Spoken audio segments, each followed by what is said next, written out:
My name is Attorney Darren Miller, and I'm going to introduce my attorney, Tony Romanucci, and of course my partner, Attorney Ben Crump. I'm going to turn it over to him to let him get things started for what we need to talk about here today. Thank you. Thank you, Attorney Miller, and to you and your whole staff for trying to make this as palatable, I can't say comfortable as possible for Deja. That's Deja's there. I'm Attorney Ben Crump, along with Attorney Tony Romanucci and Houston's own Attorney Darren Miller. We have the honor of representing Deja Smalls, the mother of Legend Smalls, who is 1 year old on March 3rd of this year. Deja was pumping gas at the Chevron station, finished pumping gas and got into her car where her baby Legend was in the back seat in his car seat. The police were chasing a suspect who allegedly had committed armed robbery. The car he was driving hit a curve and apparently must have came inoperable. He got out of his car running with a gun and came to Deja's car and opened her door with the gun and shouted obscenities to her, telling her to get out the car. Deja screamed repeatedly that I'm not getting out of the car, my baby's in the back seat. She screamed at the top of her lungs. And when she didn't get out the car, he then jumped in the car and sat on top of Deja, trying to put the car in gear. Deja was inside the car, not outside the car, when the Houston police officers opened fire into the car, shooting the suspect and killing him while he was in the car on top of Deja. And tragically, one of the bullets shot by the Houston police officer went into her baby Legend head, causing him to 2 weeks later still be in pediatric intensive care. They had to remove part of his skull to deal with the swelling of his brain. They also had to remove the bullet from his brain. He's had multiple seizures, over 10 seizures. He's still fighting for his life. They continue every day when Deja asks, what is the prognosis? They say it's wait and see, hope for the best. He's still struggling to breathe on his own. He was on a ventilator for over 10 days. But little Legend is strong. Little Legend is fighting. And we are all praying that he will get through this. But as Attorney Romanucci and I and Attorney Miller, we discussed what would be his quality of life. This 1 year old baby, Deja's baby, what would be his quality of life after having a bullet removed from his brain and part of his skull removed to relieve the pressure from brain swelling? We're going to talk about the issues surrounding the Houston Police Department shooting into the car of an innocent black woman who was just pumping gas, and they knew she was in the car. If they try to say they did not know that the baby was in the car, well, they at least knew she was in the car. I mean, you saw the videos, it's well lit. You saw how close they were. She's screaming at the top of her lungs. But they still shoot anyway, knowing that she's in the car. She was absolutely in the foreseeable zone of risk. Her life matters. Did they not take that into account when they are deciding whether to shoot into a car where they know this black woman is in the car? They knew that she wasn't with him. They saw him get out of his car and run to her car. So why would they shoot into the car, knowing she was in the car? Not knowing who else was in the car, that there could have been children. There could have been others in the car. But they shot, and regrettably and tragically, little legend will live for the rest of his life with the consequences of their decision to shoot into his mama's car, even though they knew she was in there. This is very emotional on so many levels, for so many reasons. Miss Dacia Smalls, who is obviously very emotional, is going to read her statement to you. She has not left his side at the hospital since March 3rd. This is one of the first times that she's actually left the hospital, because like any mother, she is just praying that her child will make it, and she wants to be there to make sure everything that could possibly be done to save her baby's life will be done. So Dacia is going to try to read the statement as best she can, and obviously it may get a little emotional. Dacia, I'm going to put you right in front of the microphone here and take your time. My name is Dacia Smalls. On March 3rd, I was pumping gas at Chevron, and when I was finished pumping gas, I went back to my car, and my son was in the back seat behind me, and I saw police at the gas station and a lot of lights, and I heard sirens, and a man tried to run to my vehicle, and he got in my vehicle, and shit. Take your time. It's okay. And he told me to give him my car, and I wouldn't give him my car because I let him know that I have a child in my car and that I would not leave my car without my son. Shit. Just take your time. It's okay.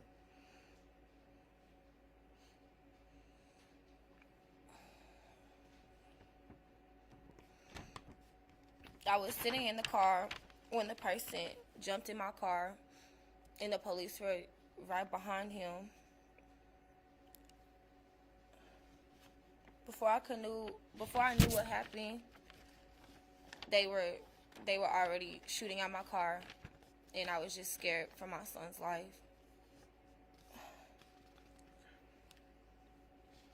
My son has been fighting every day for his life. And he's struggling on his own to breathe by himself, to move by himself. And we pray that his life we pray that he has a healthy life and a healthy, safe recovery. My baby didn't deserve it. My baby didn't deserve to be shot. especially not by the police. The bullet was removed from my son's head the same day that he was shot, or the day after. Take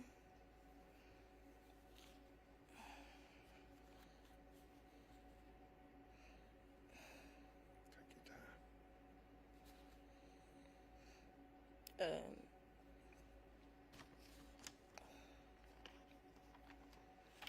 time. The right side of his skull is removed because he got hit in his skull, in his head with a bullet, and he still has bullet fragments in his head, and he's in intensive care. And I just want my baby to be safe. I just want my baby to be healthy. I just want him to recover. I just want him to be back how he used to be. I miss my son.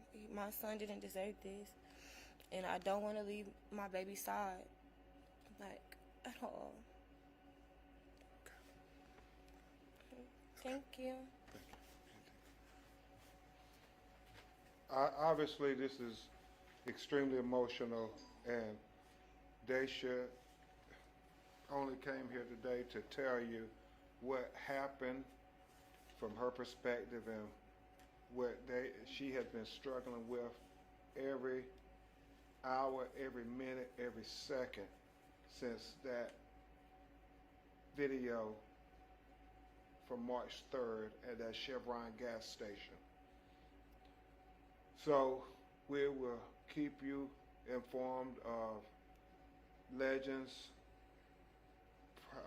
progress and pray that he can recover from this and that he can have as normal of a life possible. We will keep you informed. Please keep Daisha and her family in your prayers. At this time, you will hear from my co-counsel, Attorney Tony Ramanucci from Chicago, Illinois, who also is my co-counsel in the case involving the killing of George Floyd in Minneapolis, Minnesota.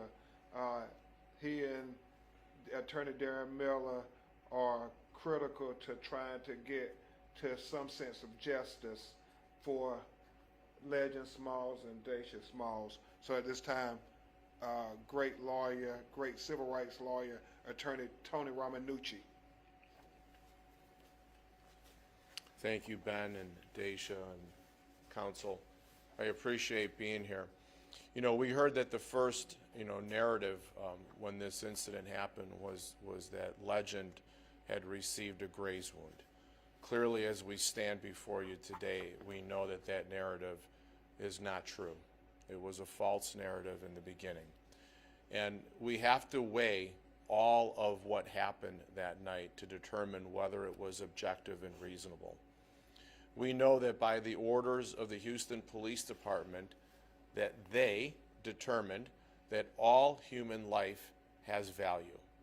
That means the value of suspects who run away from them. That means innocent people who sit in the front seat of their cars in a gas station. And certainly that pertains to innocent children and babies who are in their car seats in the rear seat of vehicles. Every human life is sacred, it is sanctified, and is precious. Those are the rules of the Houston Police Department. Those are not the rules that the lawyers here on this stage have made up. Those are the rules of the Houston Police Department. So what we have to determine now, were the actions of the Houston Police Department both objective and reasonable under the circumstances?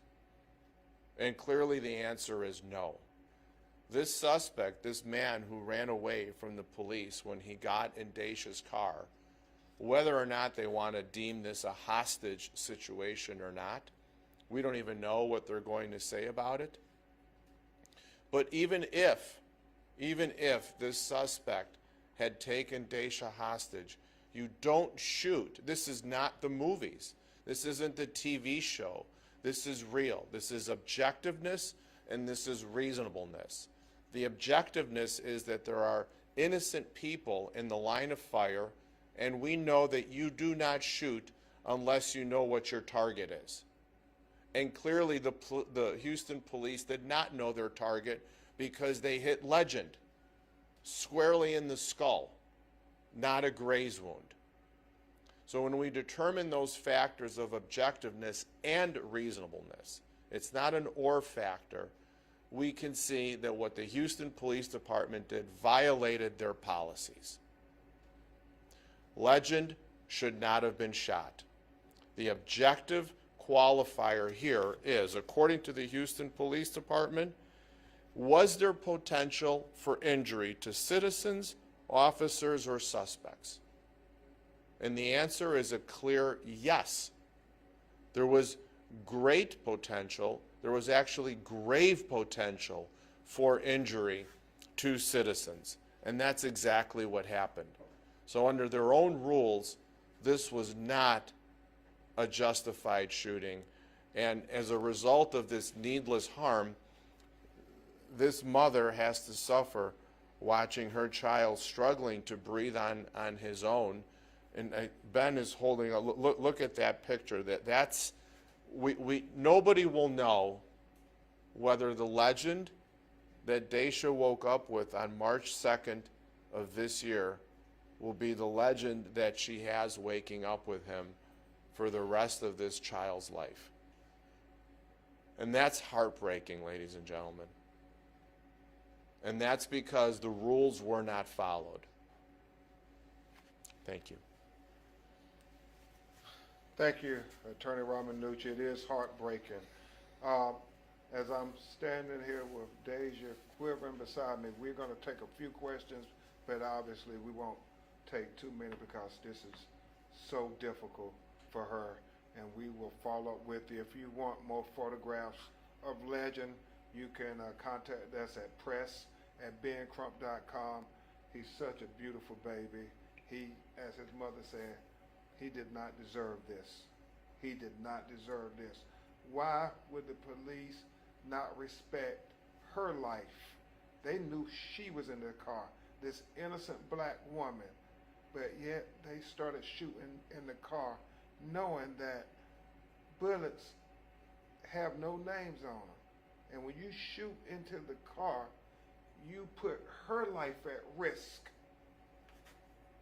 Not to mention, one of those bullets had Legend name on it.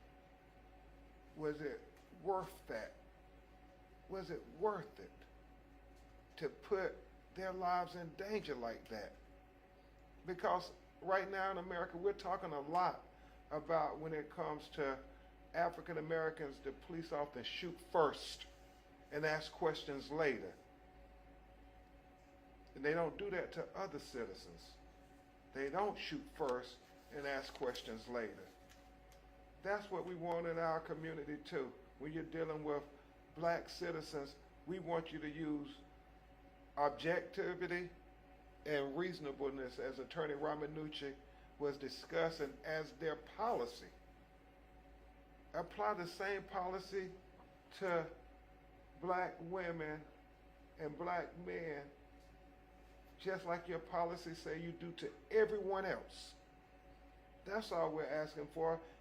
We believe had you done that, Daisha would not be here shaking and quivering, and her baby boy, 1 year old, would not be lying in the pediatric intensive care trying to recover from seizures and brain swelling and struggling to breathe.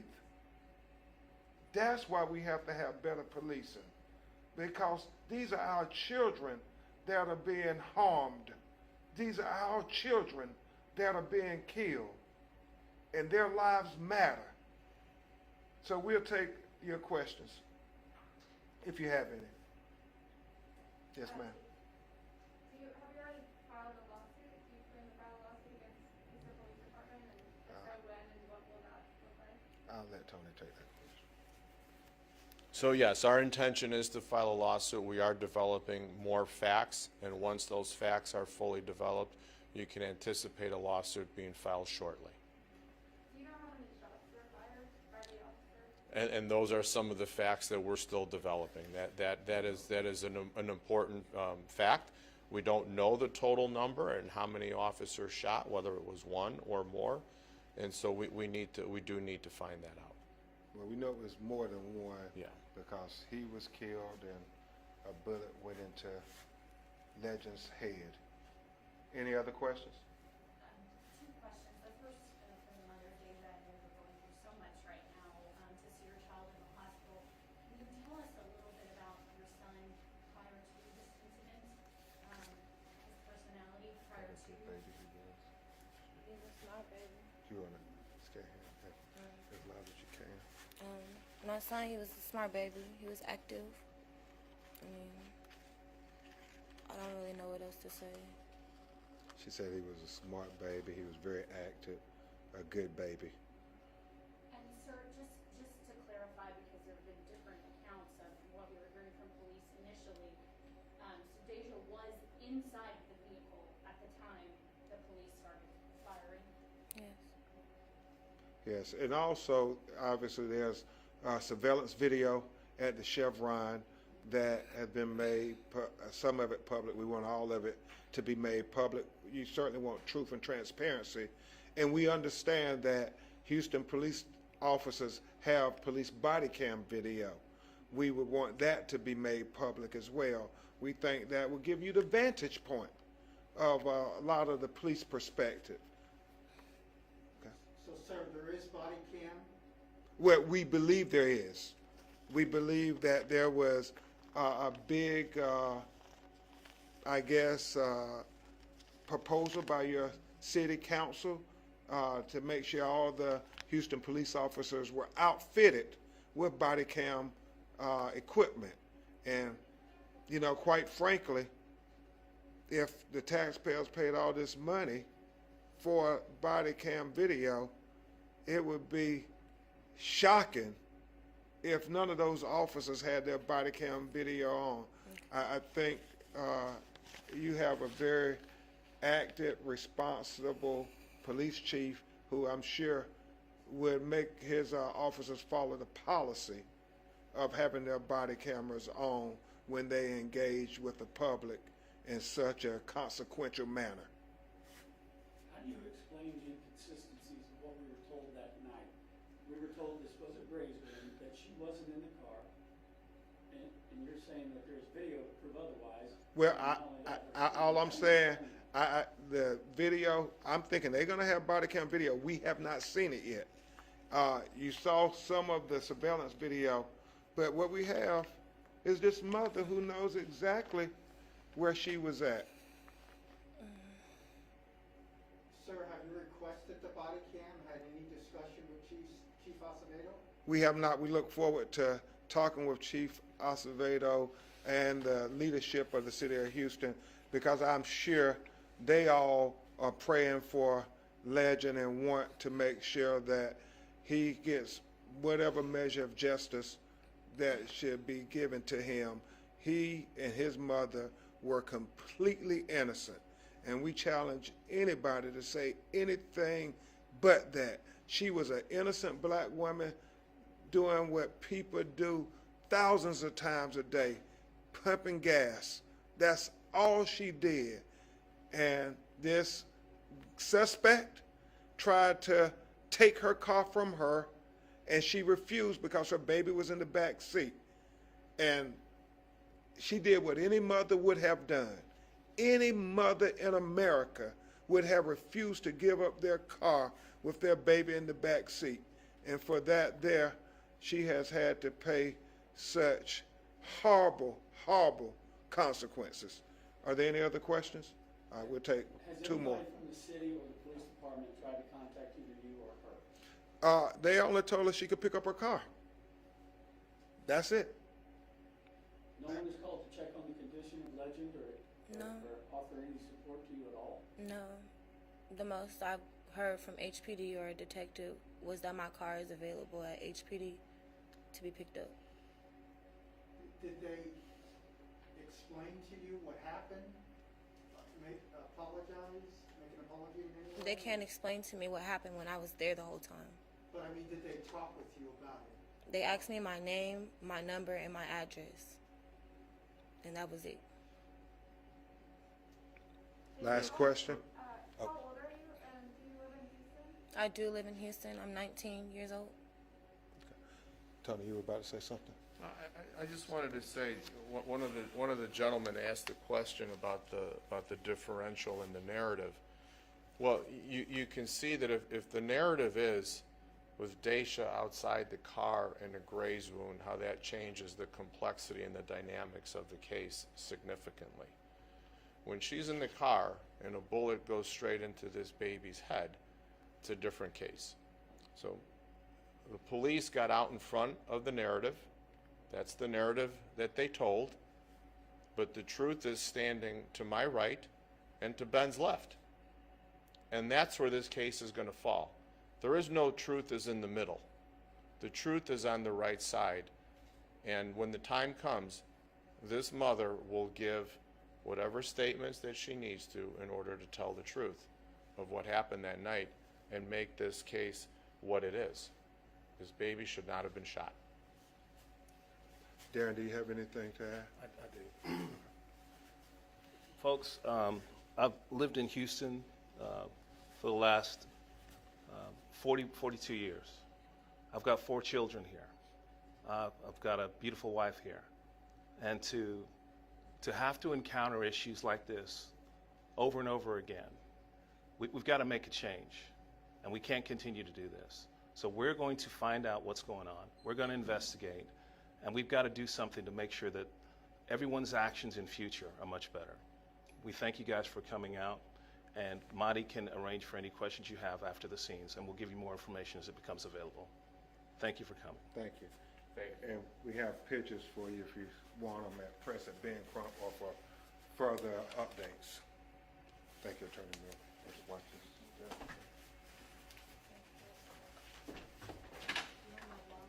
Oh, yes, I'll get it for you. You got her wallet? Thank you, Tony. Got it.